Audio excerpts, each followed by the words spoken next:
Hello, and welcome to day 25 of 30 Days of Q&A, where today I'm going to be talking about building a business around babies and answering the question, how can I build a business while still looking after my children?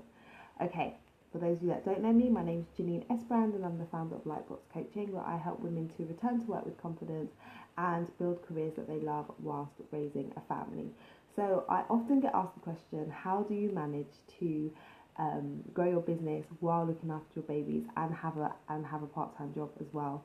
How do you do it? So I want to talk to you today about how you can go about building your business around your children and some of the key things that I've learned as I've been growing my business over the last couple of years. And some things that you want to think about if you're just getting started, or even if you're in the midst of it. So these tips might be useful for you. So type in the comments below yes if you are building a business. If you've already started, then let me know. If you are thinking about it, also let me know in the comments. I'd love to know. All right, so hi, whoever's joining, let me know in the comments who's joining.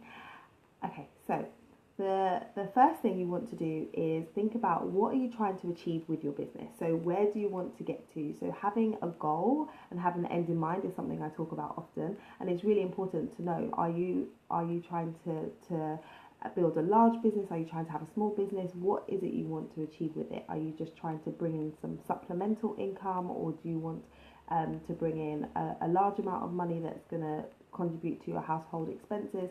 What is the reason that you're trying to build a business, and what is your goal with the business? So have that in mind so that you know ultimately what you're aiming for, because then that can help you to figure out what steps you need to take in the beginning, in the middle, and in the later stages of growing and building your business. You need to do that. The other thing is to set goals. So it's always good to have your end in mind and to have goals, but think about setting goals on a quarterly basis, on a monthly basis, and on a weekly basis, so that you know each week, each month, each quarter you're working towards a particular goal.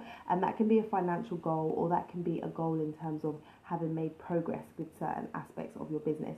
But because you're building it around your babies and things inevitably happen, you want to make sure that you're a little bit flexible with it. So don't have the goal and just feel like you must achieve it by a certain date, knowing that children get sick, they're teething, they're going through things, they get ill, you get ill. When you're running a home and a business, there's going to be things that go down that you didn't expect. So the curveballs are going to come.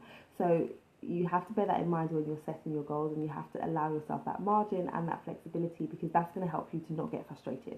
Because there's been many times where I have had a call that I've scheduled, or I've had an interview on a podcast or something like that, and then I've also had a sick baby, and so I've had to prioritize my child over that thing that I scheduled with somebody else. But it happens, and it can always get rescheduled. So you just have to realize that you're going to need to be flexible. And the other thing is to plan ahead. So this is a key thing. So if you are looking after your babies and you're building your business around them, and you may or may not have childcare in place, you need to plan ahead and decide, well, what are the tasks that I need to complete? And the reason why it's important to plan ahead is because you're going to have pockets of time where you are going to be able to work on your business. But if you wait until that time to decide what you're going to do, you're going to waste time. So scenario is you're going to try and get work done in nap time. So you're on the nap time hustle. Your baby naps for maybe, or your toddler naps for maybe an hour and a half. If you wait until the nap time and you sit down at the beginning of the hour and you think, okay, what am I going to do? Your brain is going to jump all over the place. You're going to say, oh, should I send an email? Should I work on my website? Should I follow up with that person that I spoke to? Should I do some research? And by the time your brain's jumped all around to try and decide what you're going to do, you've missed half an hour. Half an hour's gone past. So that would have been valuable focused time that you could have had. So instead of doing that, you want to plan out what you need to do. You want to have your checklist of items, your priority tasks that you want to get done in that week or in that day, so that as soon as nap time comes, you can sit down and you can start with the first thing on your list. And that's going to allow you to maximize those pockets of time. So nap times, bedtimes, after they've gone to sleep, weekends, different pockets of time is when you're going to be building and growing your business. So you need to decide when those times are going to be, and then you need to decide, well, what am I going to do in those precious moments to help move my business forward? And then the last thing I want to share with you is you really need to be focused in terms of what you are doing. So it's so easy, and I'm guilty of this, to spend time doing busy work. So you feel like you're busy because you're on social media and you're updating your statuses and you're doing all of these different things that you think you should be doing to build awareness and grow your business, but they may not be things that are actually moving the needle forward.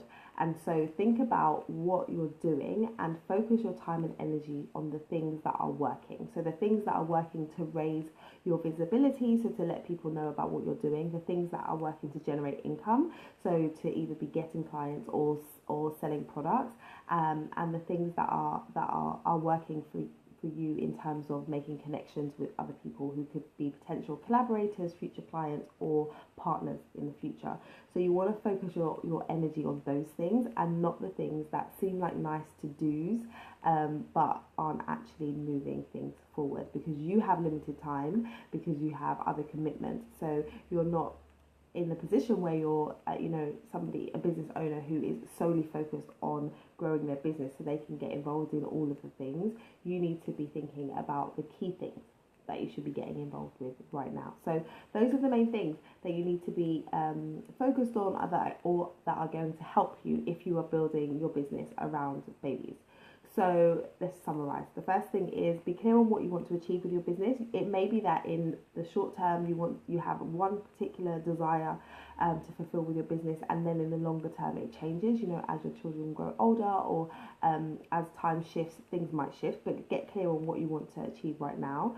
And then the second thing is to set goals. So set quarterly goals, set monthly goals, set weekly goals, and just be a bit flexible though, and anticipate the fact that things might happen where you have to shift things. The other thing is plan ahead. Know what it is you want to get done, say at the beginning of the week, so that when you have your precious moments to work, you can actually get down to work and get going and not waste time. And the last thing is to focus your energy on the things that are making a difference in terms of growing your business. So don't try and do everything and be everywhere doing everything. You want to focus on the things that are going to make a difference. So those are my tips for you in terms of building your business around your babies. It's absolutely possible. You just have to have some strategy and some focus and get it done. All right. So I'm back again tomorrow on day 26 of 30 days of Q&A. We're nearly there. I hope you've enjoyed this series. Please do share with your friends, anyone who is looking at building and growing a business right now, or who is returning to work after maternity leave, or having a career change, or is just trying to figure out the work-life balance.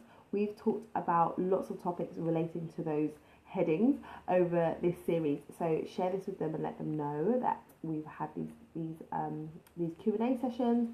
And if you want to get hold of some of the previous videos, you can. I put them all together in a hub so that you can literally access them as and when you need to, depending on the stage that you are in your journey. So you will just need to click the link that I'm going to share with you in the comments, so that you can go and get the video bundle and access all the videos.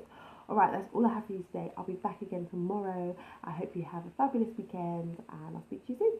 Alright, bye.